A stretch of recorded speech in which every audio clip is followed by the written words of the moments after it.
ರಾಧಾರಮಣದಲ್ಲಿ villain ಆಗಿ ದೀಪಿಕಾ ಪಾತ್ರದಲ್ಲಿ ಮಿಂಚಿದವರು ಇವರು ಅನುಷಾ ಹೆಗ್ಡೆ. ಇದೀಗ ಅವರು ತಮ್ಮ ದಾಂಪತ್ಯ ಜೀವನಕ್ಕೆ ವಿದಾಯವನ್ನು ಹೇಳಿರುವ ಬಗ್ಗೆ ತಿಳಿಸಿದ್ದಾರೆ. ಸೋಷಿಯಲ್ ಮೀಡಿಯಾದಲ್ಲಿ ಈ ವಿಚಾರವನ್ನು ಬಹಿರಂಗಪಡಿಸಿದ್ದಾರೆ. ರಾಧಾರಮಣ ಅಷ್ಟೇ ಅಲ್ಲದೆ ಇವರು ಕನ್ನಡದ ಅನೇಕ ಧಾರಾವಾಹಿಗಳಲ್ಲಿ ಇವರು ಒಂದು ಆಕ್ಟ್ ಅನ್ನು ಮಾಡಿರ್ತಾರೆ. ತಮ್ಮ ವಿಚ್ಛೇದನದ ಬಗ್ಗೆ ನಟಿ ಅನುಷಾ ಹೆಗ್ಡೆ ಸೋಷಿಯಲ್ ಮೀಡಿಯಾದಲ್ಲಿ ಪೋಸ್ಟ್ ಅನ್ನು ಹಂಚಿಕೊಂಡಿದ್ದಾರೆ. ಅದೇನಪ್ಪ ಅಂತ ಅಂದರೆ, ನನಗೆ ಈಗಾಗಲೇ ತಿಳಿದಿರುವಂತೆ 2023ರಿಂದ ನನ್ನ ಮದುವೆ ದಾಂಪತ್ಯ ಜೀವನದಲ್ಲಿ ಬದಲಾವಣೆ ನಡೆದಿರ್ತವೆ.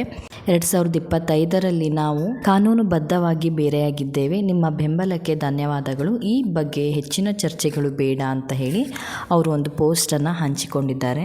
ಇವರು ಆಂಧ್ರ ಮೂಲದ ಪ್ರತಾಪ್ ಸಿಂಗ್ ರಾವ್ನು 2020ರ ಫೆಬ್ರವರಿ 12ರಂದು ಮದುವೆಯಾಗಿರ್ತಾರೆ. ಪ್ರತಾಪ್ ಸಿಂಹ ತೆಲುಗು ಚಿತ್ರರಂಗದಲ್ಲಿ ಖ್ಯಾತರಾಗಿರ್ತಾರೆ.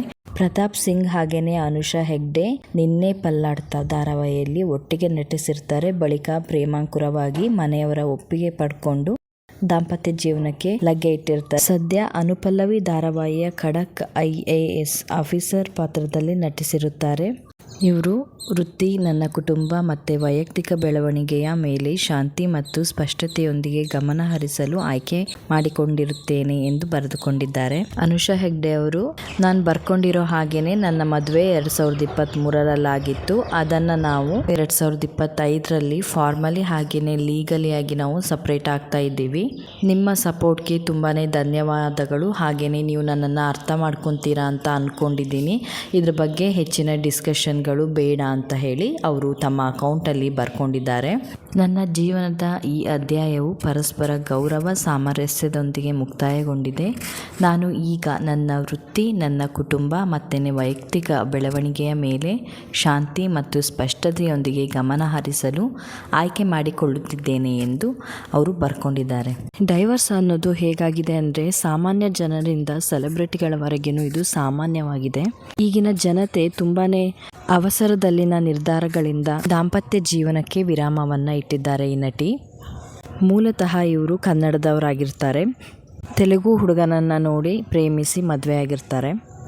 2020ರಲ್ಲಿ ವಿವಾಹ ಆಗಿ 2023ರಲ್ಲಿ ಅವರು ತಮ್ಮ ದಾಂಪತ್ಯದಲ್ಲಿ ಬಿರುಕಾಗಿದೆ ಅಂತ ಹೇಳಿಕೆ ಮೇಲೆ ಅವರು ಡೈವರ್ಸನ್ನು ತಗೊತಾರೆ. ಇಬ್ಬರ ನಡುವೆ ಯಾವಾಗಲೂ ಪ್ರೀತಿ, ಕಾಳಜಿ, ತಾಳ್ಮೆ ಅನ್ನೋದು ತುಂಬಾ ಮುಖ್ಯ. ಅದು ಯಾವಾಗ ನಮ್ಮಿಂದ ಕಡಿಮೆ ಆಗ್ತಾ ಹೋಗುತ್ತೋ ಆವಾಗ ಈ ರೀತಿಯ ಮನಸ್ತಾಪಗಳಾಗಿ ನಾವು ಎಷ್ಟೇ ಚೆನ್ನಾಗಿದ್ದೀವಿ ಅಂತ ಅಂದರೂ ಅವರಿಬ್ಬರ ಮಧ್ಯೆ ಜಗಳ ಆಗತ್ತೆ. ಮದುವೆ ಮತ್ತು ವಿಚ್ಛೇದನ ಅನ್ನೋದು ಎರಡೂ ಸಹ 3 ಅಕ್ಷರ. ಆದರೆ ಅವುಗಳ ಮಧ್ಯೆ ತಾಳ್ಮೆ ಅನ್ನೋದು ತುಂಬಾ ಮುಖ್ಯ ಆಗತ್ತೆ. ಮದುವೆ ಅನ್ನೋದು ದುಡುಕಿನ ನಿರ್ಧಾರ ಯಾವತ್ತೂ ಆಗಬಾರ್ದು. ಅದು ಶಾಶ್ವತವಾಗಿರಬೇಕು. ಈ ವಿಡಿಯೋ ಇಷ್ಟ ಆಗಿದ್ದರೆ ನಮ್ಮ ಚಾನಲ್ ಮಲ್ನಾಡ್ ಹೋಮ್ ಬ್ಲಾಗ್ಸನ್ನು ವಿಸಿಟ್ ಮಾಡಿ.